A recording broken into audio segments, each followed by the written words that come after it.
Hello my dear friends, I am doctor Anupriya. Welcome to the E P cam classes. हमने last class में पढ़ा है isomerism के one of the type के बारे में, दैट इज स्ट्रक्चरल आइसोमर्स। अभी हम उसका दूसरा टाइप पढ़ेंगे, दैट इज स्टीरियो आइसोमरिज्म। तो स्टीरियो आइसोमर्स होते क्या हैं? पहली बात तो इनकी ही स्टडी को हम क्या कहते हैं, स्टीरियो केमिस्ट्री, जो कि one of the most important topic है हमारी केमिस्ट्री का। तो स्टीरियो आइसोमर्स के बारे में पढ़ते हैं। स्टीरियो आइसोमर्स ऐसे आइसोमर्स होते हैं जिनमें फिजिकल प्रॉपर्टीज़ भी ऑलमोस्ट सेम रहती हैं, केमिकल भी सेम रहती हैं। उनकी ऑब्वियसली केमिकल फॉर्मूला तो उनका सेम रहेगा ही, पर चेंज कहाँ पे आता है, उनकी स्पेस में, उनकी रिलेटिव अरेंजमेंट्स में अगर चेंज हो इन स्पेस तो वो क्या कहलाते हैं आपस में, स्टीरियो आइसोमर्स। जस्ट हमने स्पेस में उनकी, मतलब हमने 3 डायमेंशंस में उनकी रिलेटिव अरेंजमेंट्स देखनी है हमारे मॉलिक्यूल्स की। अगर वो चेंज हो जाती हैं तो वो क्या आपस में कहलाएंगे, स्टीरियो आइसोमर्स। तो बढ़ते हैं उनके टाइप्स पर। वो पहला है ऑप्टिकल, दूसरा है ज्योमेट्रिकल आइसोमर्स, तीसरा है कन्फॉर्मेशनल आइसोमर्स। ऑप्टिकल और ज्योमेट्रिकल आइसोमर्स दोनों मिलके क्या बनाते हैं, कन्फिग्रेशनल आइसोमर्स। तो कन्फिग्रेशनल आइसोमर्स ऐसे आइसोमर्स होते हैं जिनमें हम 2 बॉन्ड्स को, ओनली 2 बॉन्ड्स को तोड़ के अगर उनकी रिलेटिव अरेंजमेंट को चेंज कर दें तो आपस में वो क्या कहलाएंगे, कन्फिग्रेशनल आइसोमर्स।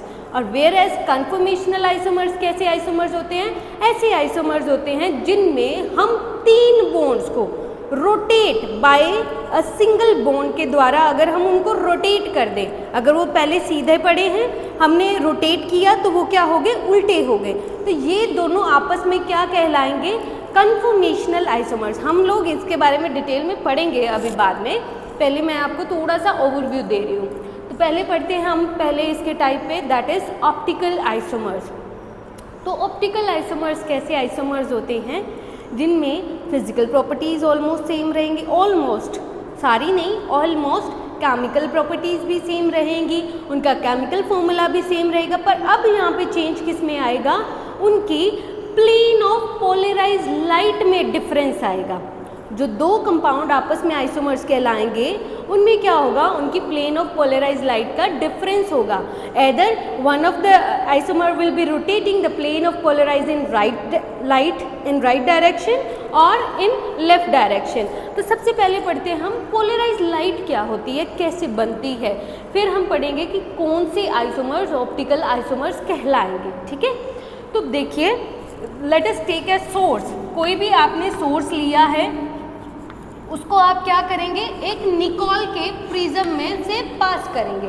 पास करने से क्या होगा, the Nicol prism will allow only 1 direction of light, जिसको आप क्या कहते हो, मोनोक्रोमेटिक लाइट कहते हैं। अब ये मोनोक्रोमेटिक लाइट जो होगी वो एक सॉल्यूशन से पास करी जाएगी। अगर सॉल्यूशन ने उस लाइट को डेविएट कर दिया इन दी, आपकी ये कौन सी डायरेक्शन होगी, लेफ्ट डायरेक्शन। अगर उसने लेफ्ट डायरेक्शन में रोटेट कर दिया लाइट को तो वो क्या कहलाई जाएगी, लीवो रोटेटरी। क्या कहलाई जाएगी, लीवो रोटेटरी। अगर वही लाइट हमारी राइट डायरेक्शन में टिल्ट होगी तो इसको क्या कहेंगे हम लोग, डेक्स्ट्रो रोटेटरी। और ये क्या होगी, राइट डायरेक्शन में, ये क्या होगी, लेफ्ट डायरेक्शन में। तो ऐसे कंपाउंड्स जो कि प्लेन ऑफ, मतलब पोलराइज लाइट को टिल्ट कर दे either in the right direction और इन द लेफ्ट डायरेक्शन, तो ऐसे आइसोमर्स, ऐसे कंपाउंड्स क्या कहलाएंगे, वो कहलाएंगे ऑप्टिकल एक्टिव कंपाउंड्स। क्या कहलाएंगे, ऑप्टिकल एक्टिव कंपाउंड्स। अभी अगर आप लोगों ने देख के बताना है कि भी हमारा ये कंपाउंड जो है वो प्लेन ऑफ पोलराइज लाइट को टिल्ट करेगा या नहीं करेगा, वो आप कैसे करेंगे, आप लोग ऐसे भी पता कर सकते हो कि ऑप्टिकल एक्टिव कंपाउंड्स कैसे होंगे। तो ऑप्टिकल एक्टिव कंपाउंड वो होंगे जिनमें किसी भी तरीके का कोई भी सिमेट्री नहीं होगा, जिसमें सिमेट्री नहीं होगी। तो सिमेट्री के सबसे पहले एलिमेंट्स देखते हैं। एलिमेंट्स क्या होते हैं सिमेट्री के, प्लेन होता है, पॉइंट होता है, एक्सिस होती है। हमारे 3 एलिमेंट्स होते हैं ना सिमेट्री के, प्लेन, पॉइंट और पॉइंट या फिर आप कहते हो सेंटर, है ना, और क्या होती है, एक्सिस। अगर इन तीनों को मिला के किसी भी तरीके से अगर उसमें सिमेट्री का एलिमेंट हमको दिखता है तो वो क्या होंगे, ऑप्टिकल एक्टिव नहीं होंगे, ऑप्टिकल एक्टिव नहीं होंगे अगर सिमेट्री प्रेजेंट है तो। सिमेट्री अगर प्रेजेंट है तो ऑप्टिकल एक्टिविटी प्रेजेंट नहीं होगी। अगर सिमेट्री प्रेजेंट नहीं है तो ऑप्टिकल एक्टिव होंगे। ठीक है, आप इससे देख के भी पता कर सकते हैं कि अगर उसमें किसी भी, जैसे कि हम लोग एक एग्जांपल लेते हैं, आप लोग मुझे बताइए कि वो ऑप्टिकल एक्टिव है या नहीं है। सबसे पहले let us take a beaker. ओ, मैंने तो बहुत अजीब सा बीकर बनाने की कोशिश कर रही हूँ। चलिए, ये आपका एक बीकर है। क्या मैं इसको प्लेन पास करने के दौरान, जैसे कि ये मैंने प्लेन पास किया है, इसका हाफ क्या इधर सेम बन रहा है? बन रहा है ना? तो इट मीन्स ये क्या होगा, हमारा ऑप्टिकल एक्टिव कंपाउंड नहीं होगा। ऑप्टिकल एक्टिव नहीं होगा क्योंकि इसमें क्या है, हम symmetry, plane of symmetry, plane pass करने से सिमेट्री हमारी क्या हो रही है, प्रेजेंट हो रही है। तो ये क्या होगा, ऑप्टिकल एक्टिव नहीं होगा। अगर मान लो कुछ ऐसा कंपाउंड है, क्या इसमें किसी भी तरीके से आपको कोई भी सिमेट्री दिख रही है? मैं सेंटर पास करूं, क्या कोई सिमेट्री दिख रही है? नहीं। प्लेन पास करूं, कोई सिमेट्री दिख रही है? नहीं। एक्सिस पास करूं, कोई सिमेट्री दिख रही है? नहीं।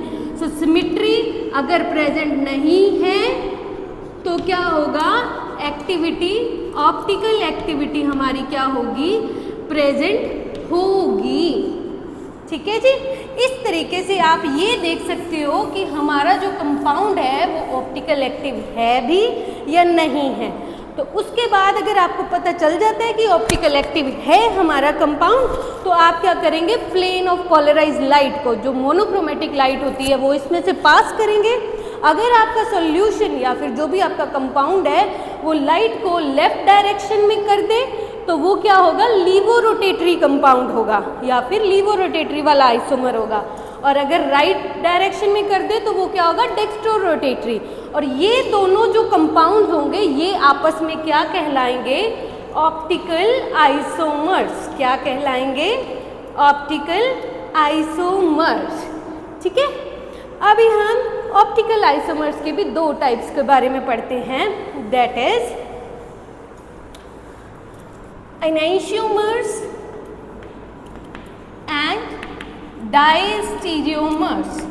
एनाइशियोमर्स and diastereomers.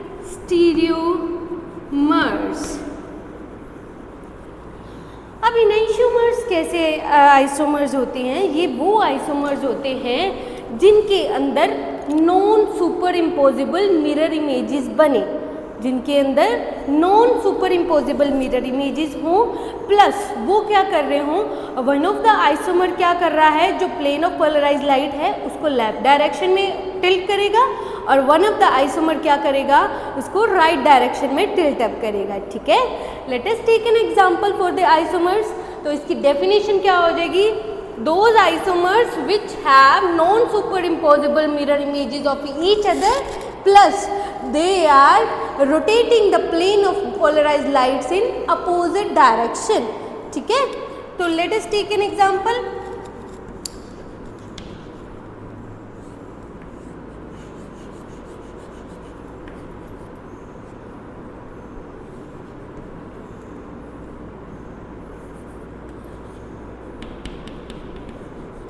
Late us take a mirror image. इसकी मिरर इमेज कैसे बनेगी, इसकी देखिए, सी ये तो वैसे रहेगा।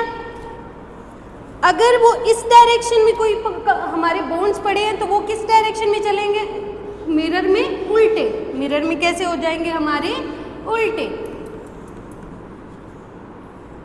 और ये हमारा क्या रह गया, ऐसे।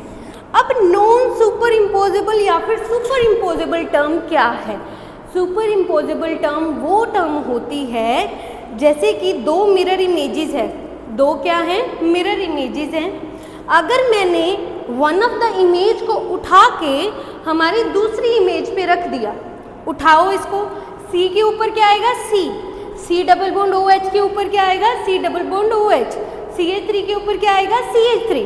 पर क्या हमारा जो Cl है वो इस Cl के ऊपर आएगा या फिर हमारा जो H है वो इस H के ऊपर आएगा? नहीं, क्योंकि यहाँ पे क्या है ये राइट डायरेक्शन में है, इधर क्या है ये लेफ्ट डायरेक्शन में है।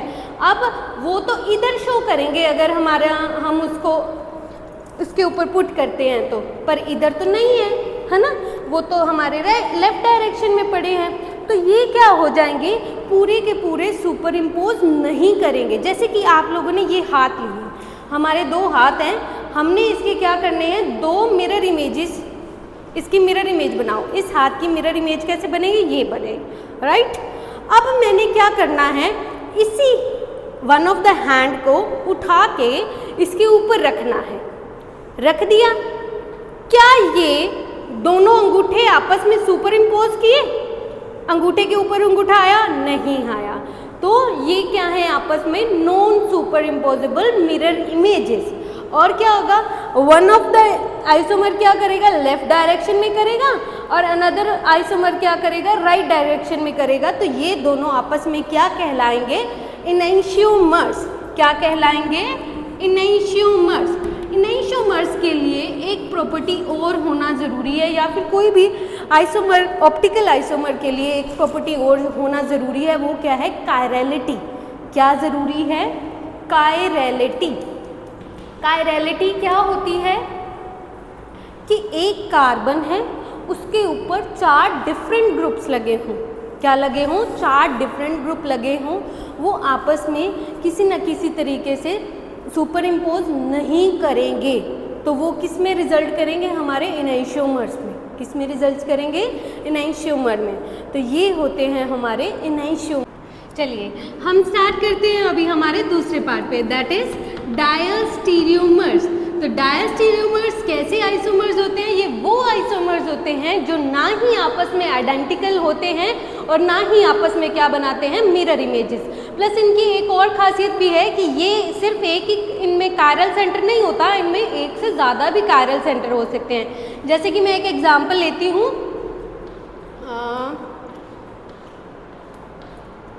This example Cl Cl H H CH3 और मैं दूसरा ले रही हूँ Cl Cl H H COOH। अब मुझे ये बताइए कि ये आपस में किसी भी तरीके से क्या मिरर इमेजेस बन रही हैं? नहीं। देखिए इस Cl की जगह ये Cl तो आ रहा है, पर ये Cl की जगह क्या आ रहा है, H आ रहा है। तो ये आपस में क्या मिरर इमेजेस नहीं है।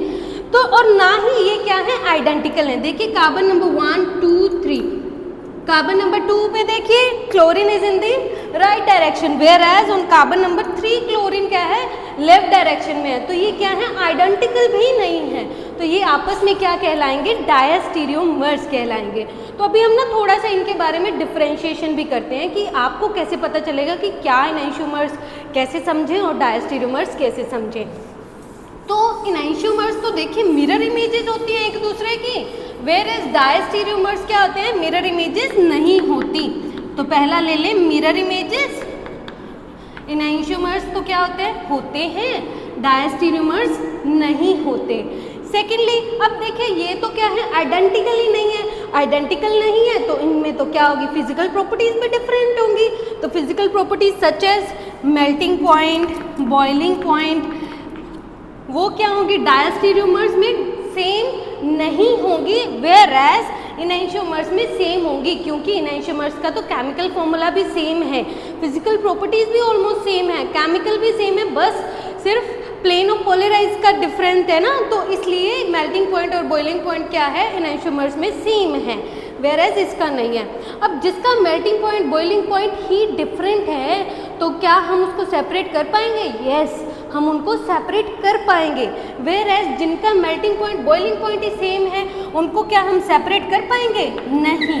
तो ये क्या होंगे, ये आपस में सेपरेटेड नहीं हो पाएंगे, वेयर एज डायस्टीरियोमर्स सेपरेट हो पाएंगे, क्योंकि हम मेल्टिंग पॉइंट और बॉइलिंग पॉइंट के हिसाब से उनको सेपरेट कर सकते हैं with the help of column chromatography या फ्रैक्शनल डिस्टिलेशन जैसे भी, है ना।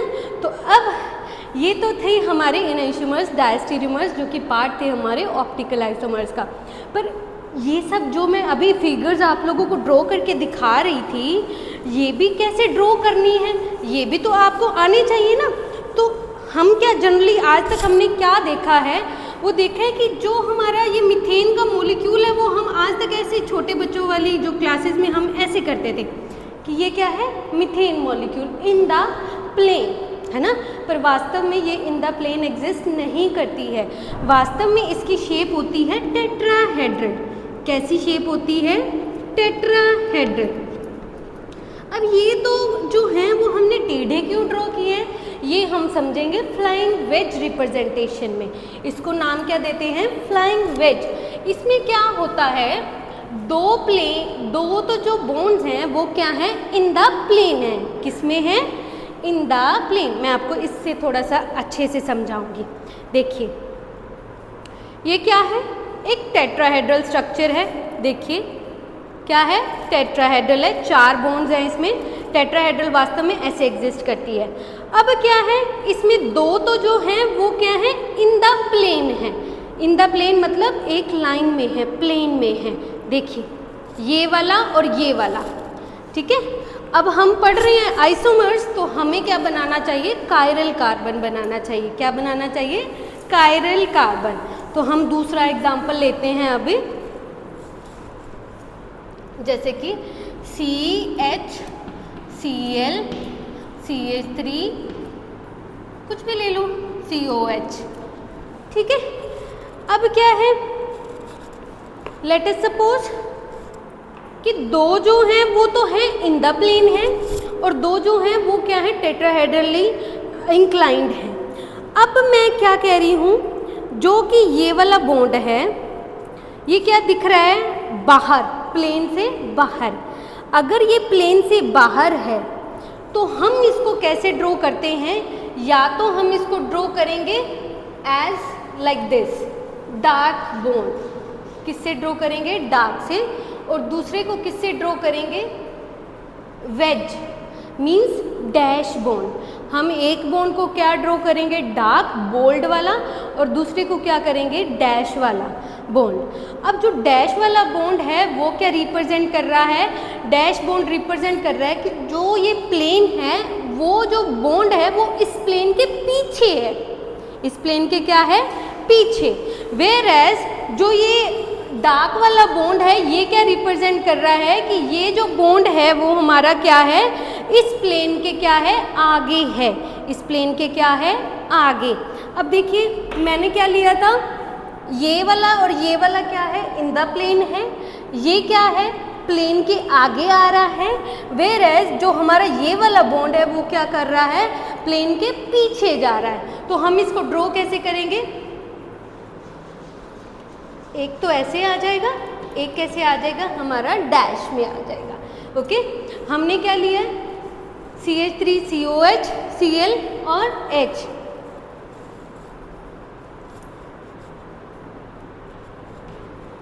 CH3 और COOH, ये तो हमारे ऐसे आगे।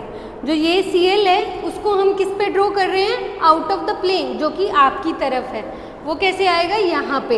ये जो H है ये हम क्या कर रहे हैं, आउट ऑफ द प्लेन, जो कि पीछे जा रहा है प्लेन के। तो ये हम कैसे ड्रॉ करेंगे, ऐसे। तो ये रिप्रेजेंटेशन को हम क्या कहते हैं, हमारी फ्लाइंग वेज रिप्रेजेंटेशन। क्या कहेंगे, फ्लाइंग वेज रिप्रेजेंटेशन।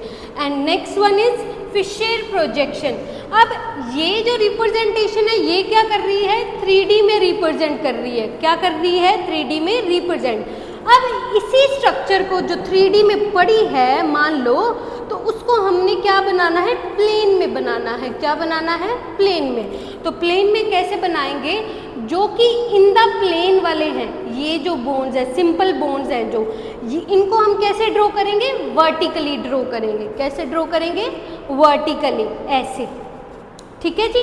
अब क्या है, जो आउट ऑफ द प्लेन वाले बोन्स हैं इनको हम कैसे ड्रॉ करेंगे, हॉरिजॉन्टली ड्रॉ करेंगे। कैसे ड्रॉ करेंगे, हॉरिजॉन्टली।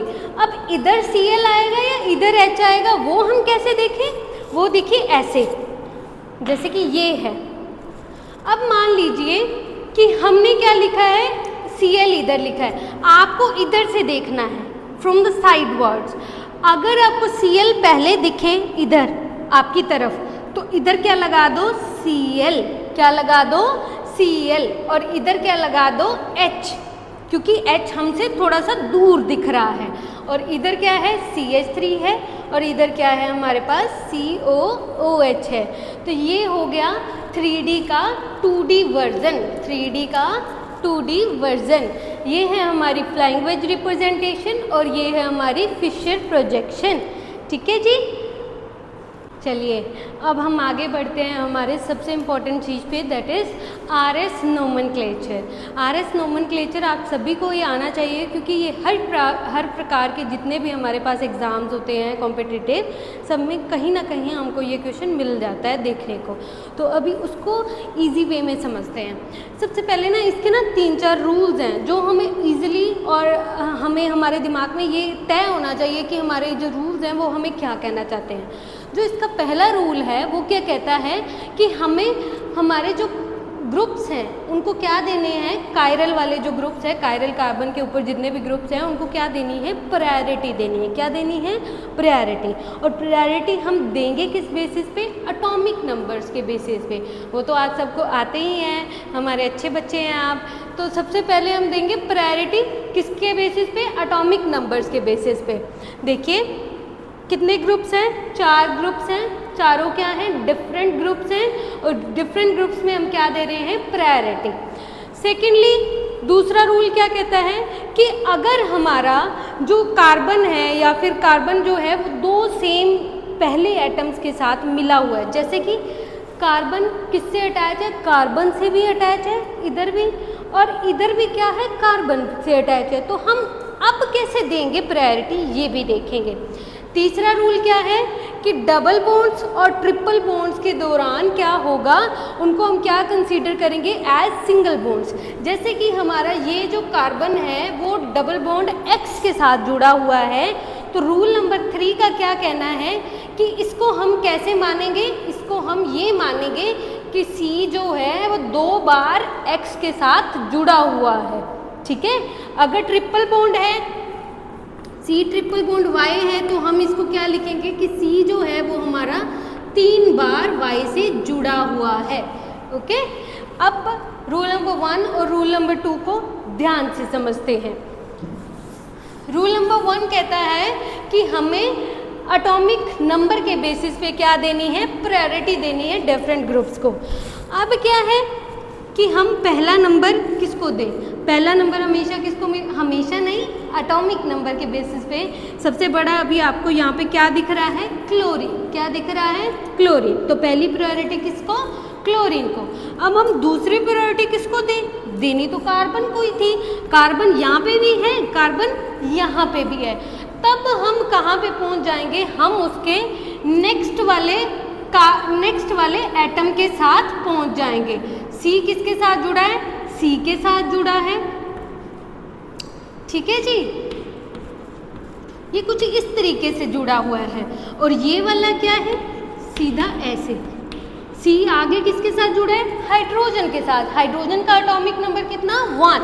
वेयर एज ये जो कार्बन है ये किसके साथ जुड़ा है, दूसरी बार कार्बन के साथ। नेक्स्ट एटम कौन है इसका, कार्बन ही है, तो इसका एटॉमिक नंबर कितना, 6। इसका ज़्यादा है या इसका ज़्यादा है, तो हमारा क्या है, कार्बन का एटॉमिक नंबर हाइड्रोजन से ज़्यादा है, तो हम क्या देंगे, दूसरी प्रायोरिटी C2H5 को देंगे, ना कि हम CH3 को देंगे। अब तीसरी प्रायोरिटी किसको मिलेगी, हाइड्रोजन और कार्बन में से ऑब्वियसली कार्बन को। तो क्या है, ये कितनी प्रायोरिटी पे आ गया, 3rd प्रायोरिटी पे आ गया, और ये क्या है हमारी 4th प्रायोरिटी पे। अब क्या है, हमें रोटेट करना है, हमें हमारी रेलगाड़ी को लेके चलना है। वो कैसे जाएगी, पहले स्टेशन पे, दूसरे स्टेशन पे, तीसरे पे एंड चौथे पे। तो हमें घुमाना है 1 2 3 एंड 4, यहाँ पे आके हमारी गाड़ी रुकी। तो ये कौन सी मोशन है, देखो इधर से गया है, घड़ी हमारी कैसे घूमती है, ऐसे ही घूमती है, और ये भी कैसे घूम रहा है, ऐसे ही घूम रहा है। तो ये क्या मोशन होगा, क्लॉकवाइज मोशन। क्या होगा जी, क्लॉकवाइज मोशन होगा। और क्लॉकवाइज मोशन को हम क्या कहते हैं? रेक्टस। क्या कहते हैं? रेक्टस। तो rectus is equals to clockwise motion. तो अगर जो क्लॉकवाइज मोशन दिखा रहा है तो वो क्या होगा? आर। क्या होगा हमारा? आर आइसोमर होगा। अब आते हैं हमारे सेम दूसरे स्ट्रक्चर को। ये देखिए दोनों आपस में क्या है? मिरर इमेजेस बना रहे हैं ना, बन रही है ना मिरर इमेजेस, पर क्या है? आपस में नॉन सुपर इम्पोजिबल हैं। तो ये क्या हो गए? आपस में एनेंशियोमर्स हो गए। अब हमें क्या देना है? उसका नाम देना है। वो तो क्या है? क्लॉकवाइज घूम रहे हैं तो उसका नाम हमने दे दिया आर। इसको क्या नाम देंगे हम देखते हैं। पहली प्रायोरिटी किसको? क्लोरीन को। C2H5 और CH3 में किसको? C2H5 को। फिर किसको? CH3 को। फिर किसको? हाइड्रोजन को। गाड़ी घुमा दे हमारी। ये कैसे घूमी? 1 2 3 4। ये कैसे है? उल्टा घूम रही है घड़ी की डायरेक्शन में ना। तो इस डायरेक्शन को हम क्या कहेंगे? Anti clockwise direction. क्या कहेंगे? Anti clockwise direction. Whereas हम एस को क्या कहते हैं? सिनिस्टर, जिसका क्या मतलब होता है? Anti clockwise. और हम इसको कैसे रिप्रेजेंट करते हैं? एस सिंबल से। तो ये जो स्ट्रक्चर है वो क्या है? एस सिस्टम है। ये हमारा क्या है? आर नोमेनक्लेचर है। ठीक है जी, ये होता है आर और एस नोमेनक्लेचर। अब इसमें क्या है? सबसे इम्पोर्टेंट चीज़ है वो है 4th number rule. 4th number rule आपका क्या कहता है कि जो हमारा लोअर प्रायोरिटी का ग्रुप है, मतलब 4th पोजीशन वाला जो ग्रुप है, वो क्या रहना चाहिए? हमेशा डैश बॉन्ड पे। मतलब हमेशा क्या रहना चाहिए? वो हमारे प्लेन के पीछे रहना चाहिए। छोटी प्रायोरिटी वाला ग्रुप। वो ना सिर्फ हाइड्रोजन अकेला नहीं है, और भी हो सकते हैं। मैं सिर्फ हाइड्रोजन की बात नहीं कर रही हूँ। वो जो है वो बियॉन्ड, मतलब आपके प्लेन के पीछे ही प्रेजेंट होना चाहिए। अगर वो जो लोअर प्रायोरिटी वाला ग्रुप है वो कहाँ पे आ जाता है हमारा? आगे, टुवर्ड्स द ऑब्जर्वर, या फिर इन प्लेन ऑफ द ऑब्जर्वर भी आ जाए, तब भी क्या होगा? एक ट्रिक सिखा रही हूँ आप लोगों को। वो ट्रिक क्या है? हमें पता है इसका नाम क्या था? आर नाम दिया है। इस स्ट्रक्चर को हमने नाम क्या दिया है? एस नाम दिया है। पर अब हम क्या कर रहे हैं? लोअर प्रायोरिटी वाले ग्रुप को क्या किया था हमने? टुवर्ड्स द ऑब्जर्वर रख दिया है। अब क्या हुआ? नंबरिंग तो सेम ही जाएगी, प्रायोरिटी तो सेम ही जाएगी, और डायरेक्शन भी क्या हो रहा है? सेम ही हो रहा है। आर ही जा रही है, क्लॉकवाइज ही जा रही है अब भी। पर अब हम क्या करेंगे? ड्यू टू जो 4th प्रायोरिटी वाला ग्रुप है वो टुवर्ड्स द ऑब्जर्वर पड़ा है, अब हम क्या करेंगे? एक ट्रिक है। अब हम इधर ऐसे ही आप लोग अपनी नोटबुक में लिखेंगे। आर को कट करके आप क्या लिखेंगे? यहाँ पे एस। जब भी कभी भी आपको हाइड्रोजन आपकी तरफ आता हुआ, आपकी तरफ वाले बॉन्ड पे दिख जाए, हाइड्रोजन नहीं, लोअर प्रायोरिटी वाला ग्रुप आपको अपनी तरफ आता हुआ दिख जाए, तो आपने क्या करना है? जो भी उसको रूल्स के मुताबिक जैसे हमने फाइंड किया है वैसे फाइंड करके उधर ट्रिक में क्या लिख देना है? आर आया तो क्रॉस लगा देना, उसका उल्टा लिख देना है हमेशा। ठीक है, तो अभी आपने क्या लिख देना है? एस लिख देना है। सिमिलरली ये वाली स्ट्रक्चर हमको क्या दे रही थी? एस दे रही थी। पर अब हम क्या कर रहे हैं? अब हमने क्या किया? हाइड्रोजन को हम आगे ले आए, क्लोरीन को हम क्या ले आए? पीछे ले आए। रोटेशन तो वही रहेगी, उल्टी एस वाली, एंटी क्लॉकवाइज वाली, पर हमने क्या कर देना है? अब हमने एस को कांटा लगा के क्या लिख देना है? आर। ये एक ट्रिक है, आप लोग अच्छे से ध्यान रखिएगा। जब भी कभी लोअर प्रायोरिटी वाला ग्रुप आपकी तरफ आता हुआ आपकी तरफ वाले बॉन्ड पे दिख जाए तो आपने निकालना तो वैसे ही है नोमेनक्लेचर, जैसे मैंने आपको पहले समझाया है, पर वहाँ पे क्या करेंगे आप? अपनी ट्रिक के हिसाब से आर को उल्टा कर देना है, एस को उल्टा कर देना है। ठीक है जी, तो ये है आपका। ऐड करते हैं हमारा next part, that is geometrical isomers. तो अब ज्योमेट्रिकल आइसोमर्स कैसे आइसोमर्स होंगे? जिनका ऑब्वियसली सेम केमिकल फॉर्मूला होगा, ऑलमोस्ट सेम फिजिकल प्रॉपर्टीज़ होंगी, केमिकल प्रॉपर्टीज़ होंगी, पर डिफरेंस कहाँ पे आएगा? Relative arrangement of atom in space. ये तो है हमारी स्टीरियो आइसोमर्स की डेफिनेशन। अब ज्योमेट्रिकल में कहाँ पे चेंज आएगा, उनकी एटम्स या फिर हमारे ग्रुप्स की रिलेटिव अरेंजमेंट स्पेस में around the double bond, around the double bond, around the double bond अगर हमारी रिलेटिव अरेंजमेंट एटम्स की स्पेस में चेंज हो रही है तो ऐसे आइसोमर्स को हम क्या कहेंगे आपस में, ज्योमेट्रिकल आइसोमर्स। जैसे कि हम ऑप्टिकल आइसोमर्स में कह रहे थे कि उनमें कहाँ पे चेंज होएगा, difference in the plane of polarized light में। अब यहाँ पे क्या है, difference in the arrangement of atoms around the double bond के अराउंड, ठीक है। तो ऐसे आइसोमर्स आपस में कहलाएंगे ज्योमेट्रिकल आइसोमर्स। सबसे कॉमन और आप लोगों को पता होगा सिस और ट्रांस आइसोमर्स। ये कैसे आइसोमर्स होते हैं, ये कैसे आइसोमर्स हैं, ये हमारे ज्योमेट्रिकल आइसोमर्स में आएंगे। जैसे कि आप लोगों को पता ही है, अगर सेम साइड पे हमारे सेम ही ग्रुप लगे हुए हों तो ऐसे आइसोमर, इसका नाम क्या देते हैं हम, स्ट्रक्चर को क्या नाम देंगे हम, सिस। क्या नाम देंगे, सिस।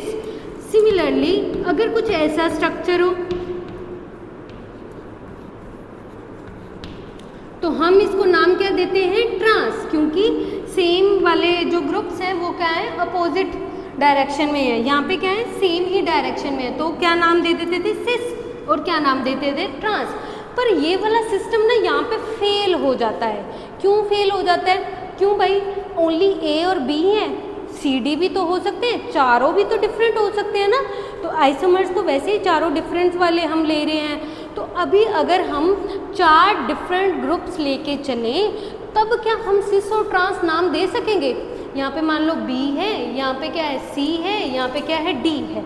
अब कैसे नाम दोगे इसको सिस, क्योंकि सिस तो ये कहता था सेम ग्रुप सेम साइड, पर यहाँ पे तो सेम है ही नहीं। तो यहाँ पे हमारा जो सिस ट्रांस नोमेनक्लेचर है वो क्या हो जाता है, गलत हो जाता है। इसकी क्या आ जाती है, लिमिटेशन आ जाती है। तो हम किस नोमेनक्लेचर पे पहुँचते हैं, अभी हम पहुँचेंगे EZ नोमेनक्लेचर। सीखे चलो, EZ नोमेनक्लेचर क्या होता है, EZ कहता है कि अगर कार्बन कार्बन डबल बॉन्ड के अराउंड 4 डिफरेंट ग्रुप लगे हों, 4 क्या हैं, डिफरेंट ग्रुप लगे हों, तब हम उन आइसोमर्स को आपस में क्या कहेंगे। तो let us take an example.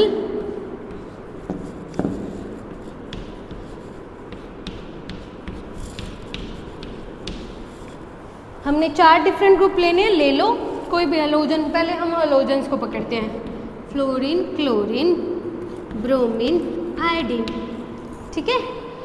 अब वही इसी को ही हम क्या कर दें, चेंज कर दें, क्लोरीन, फ्लोरीन, ब्रोमीन और आयोडीन। रूल क्या है, रूल वही रहेगा, रूल नंबर 1 कि हमें किसको, priority on the basis of atomic number. हमें प्रायोरिटी दोबारा से सिलेक्ट करनी होगी, पर किसके बेसिस पे सिलेक्ट करनी होगी, एटॉमिक नंबर के बेसिस पे सिलेक्ट करनी होगी। अब बताइए, फ्लोरीन में से क्लोरीन का एटॉमिक नंबर ज़्यादा है, तो अब क्या होगा, हम एक कार्बन को पकड़ेंगे, कार्बन नंबर 1 को पकड़ लो, कार्बन नंबर 2 को पकड़ लो। कार्बन नंबर 1 पे 2 डिफरेंट ग्रुप्स लगे हुए हैं, फ्लोरीन लगा हुआ है, क्लोरीन लगा हुआ है। क्लोरीन और फ्लोरीन में से क्लोरीन का हाईएस्ट एटॉमिक नंबर, तो इसको क्या मिलगी, हायर प्रायोरिटी मिलगी। क्या मिलगी, हायर प्रायोरिटी। और फ्लोरीन को क्या मिलगी, लोअर प्रायोरिटी। अब क्या है, दूसरे कार्बन को पकड़ लो, इसके ऊपर क्या लगे हुए, ब्रोमीन और आयोडीन। ब्रोमीन में से आयोडीन का एटॉमिक नंबर ज़्यादा है, तो हम आयोडीन को किस पे रखेंगे, हायर प्रायोरिटी पे, हायर प्रायोरिटी। और ब्रोमीन क्या हो जाएगा फिर ऑटोमेटिकली हमारा लोअर प्रायोरिटी पे। तो अगर लोअर प्रायोरिटी, हायर प्रायोरिटी दोनों अगर सेम साइड पे हैं, लोअर सेम साइड पे है, हायर सेम साइड पे है, तो इस पर्टिकुलर कंपाउंड को हम नाम क्या देंगे, Z। क्या नाम देंगे, Z। वेयर एज क्लोरीन और फ्लोरीन में किसको हायर, क्लोरीन को हायर, फ्लोरीन को लोअर, आयोडीन को हायर और ब्रोमीन को लोअर प्रायोरिटी। अगर हमारा higher priority and lower priority on the same side आ जाता है तो हम उसको क्या नाम देंगे? E nomenclature. क्या नाम देंगे हम उसका? ई नाम देंगे। अगर higher priority on the same side तो Z, अगर higher priority and lower priority on the same side तो नाम दिया जाता है E। तो ऐसे हम ज्योमेट्रिकल आइसोमर्स को नाम दे सकते हैं। ठीक है जी। और आगे बढ़ेंगे हम फिर कन्फॉर्मेशनल आइसोमर्स पे। पहले ऑप्टिकल और ज्योमेट्रिकल को टुगेदरली हम क्या कह देते हैं? Configurational isomer. तो ये कन्फिग्रेशनल कैसे होंगे? जिनमें हम कभी भी दो बॉन्ड्स को तोड़ के अगर उनको उनकी डायरेक्शन में चेंज कर दें तो ऐसे आइसोमर्स जो आपस में बनेंगे उनको हम क्या कहते हैं? Configurational isomers. क्या होता है? दो बॉन्ड्स को ब्रेक कर दें तो, दो बॉन्ड्स को क्या कर दें? ब्रेक। ठीक है। तो ऐसे आइसोमर्स आपस में कन्फिग्रेशनल आइसोमरिज्म में रिजल्ट करेंगे। आगे बढ़ेंगे कन्फॉर्मेशनल पे। तो कन्फॉर्मेशनल के लिए हम अगली वीडियो में बनाएंगे, उसको आपको अगली वीडियो में समझाएंगे। ठीक है। तो अभी के लिए बस इतना ही, ऑप्टिकल और ज्योमेट्रिकल आइसोमर्स। सो मिलते हैं नेक्स्ट वीडियो में।